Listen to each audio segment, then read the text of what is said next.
Hello everyone, আসসালামু আলাইকুম। আমি মোহাম্মদ শাকিল। আজকে যাচ্ছি ম্যাজিক বাউলিয়ানা 2025-এর ঢাকা বিভাগের অডিশনে। আজকে আমাদের অডিশনটা পড়েছিল বনানী বিদ্যানিকেতন স্কুল অ্যান্ড কলেজে। আমার বাসা থেকে প্রায় যেতে 30-40 মিনিট সময় লাগে, তাই একটু সময় করেই বের হলাম। অ্যান্ড গিয়ে দেখি খুব লম্বা ভিড়, সবাই নিজেদের মতো আড্ডা দিচ্ছে, গান হচ্ছে, যে যার মতো নিজের গলায় একদম রেওয়াজ করে নিচ্ছে এবং অনেক আনন্দ করছে।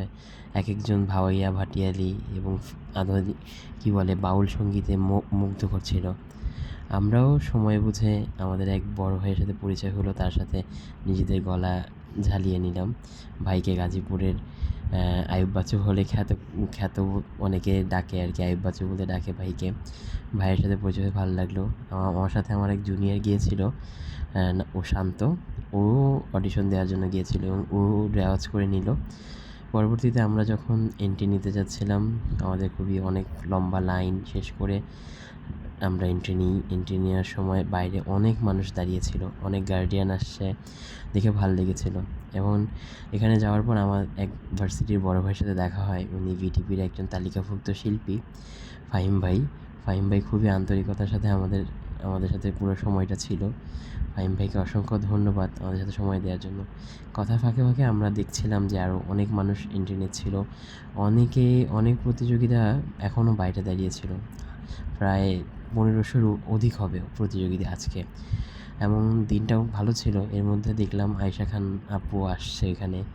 অ্যান্ড আমরা যখন ভিডিও করছিলাম উনি বলছিল যে মোবাইলটা অফ করে রাখার জন্য। আর বনানী বিদ্যানিকেতনের স্কুলের পরিবেশটা অনেক সুন্দর ছিল। এমনকি আমরা এইভাবে করতে করতে সামনের দিকে এগিয়ে যাই এবং আমাদের রেজিস্ট্রেশনের সময় চলে আসে। রেজিস্ট্রেশন এখানে আমাদের মোবাইল নাম্বার আরও যাবতীয় যা যা দেওয়া লাগে দেওয়ার পর আমাদেরকে একটা সিরিয়াল নাম্বার দেওয়া হয়। সেই সিরিয়াল নাম্বার আমরা হাতে পেয়ে সামনে এগিয়ে যাই এবং পরিবেশটা অনেক সুন্দর ছিল। আজকের ওয়েদারটাও মাশাআল্লাহ ছিল অনেক সুন্দর। সবাই যার যার আসন নিয়ে বসে পড়ে। বাইরে আরও অনেক সিরিয়াল ছিল, অনেক পার্টিসিপেট আজকে। অ্যান্ড আমি শান্ত আমরা বসেছিলাম কখন আমাদের শেষ করে আমরা ওখানে নতুন করে আবার গানের জন্য আড্ডা দিচ্ছিলাম। এর মধ্যে দেখলাম আমাদের ডানা ভাই জোশকে, উনি আমাদের ভিডিও নিচ্ছিল। অ্যান্ড আমি যখন আপুর দিকে তাকাই, আপু খুবই চমৎকারভাবে আমাদেরকে ভঙ্গিমায় দেখাচ্ছিল। অ্যান্ড আমরা খুবই আনন্দের সাথে আমরা গানের প্র্যাকটিস করছিলাম।